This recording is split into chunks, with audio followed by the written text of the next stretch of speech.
The previous part of this video was in my native language.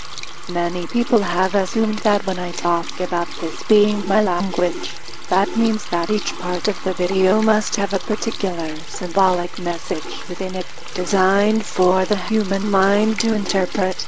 But my language is not about designing words or even visual symbols for people to interpret. It is about being in a constant conversation with every aspect of my environment, reacting physically to all parts of my surroundings. In this part of the video, the water doesn't symbolize anything. I am just interacting with the water as the water interacts with me. Far from being purposeless, the way that I move is an ongoing response to what is around me.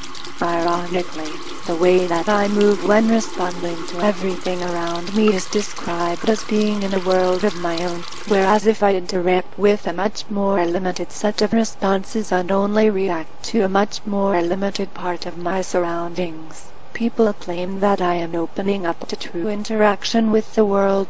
They judge my existence, awareness, and personhood on which of a tiny and limited part of the world I appear to be reacting to. The way I naturally think and respond to things looks and feels so different from standard concepts or even visualization that some people do not consider it thought at all, but it is a way of thinking in its own right. However, the thinking of people like me is only taken seriously if we learn your language, no matter how we previously thought or interacted. As you heard, I can sing along to what is around me. It is only when I type something in your language that you refer to me as having communication. I smell things. I listen to things.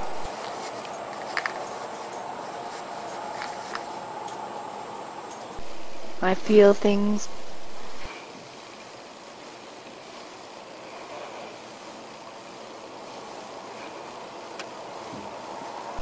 I taste things.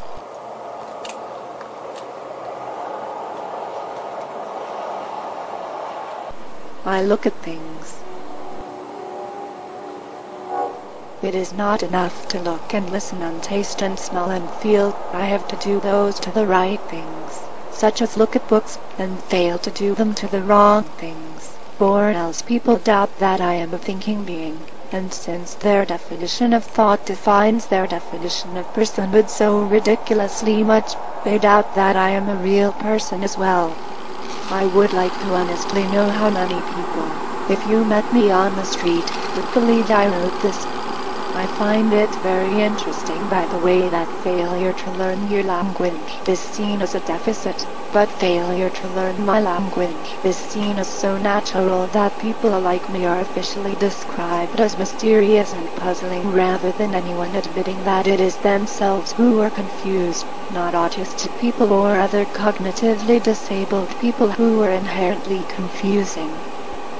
We are even viewed as non-communicative if we don't speak the standard language, but other people are not considered non-communicative if they are so oblivious to our own languages as to believe they don't exist.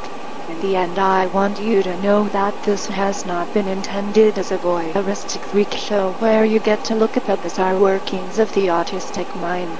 It is meant as a strong statement on the existence and value of many different kinds of thinking and interaction in a world where how close you can appear to a specific one of them determines whether you are seen as a real person, or an adult, or an intelligent person, and in a world in which those determine whether you have any rights. There are people being tortured, people dying, because they are considered non-persons, because their kind of thought is so unusual as to not be considered thought at all. Only when the many shapes of personhood are recognized will justice and human rights be possible.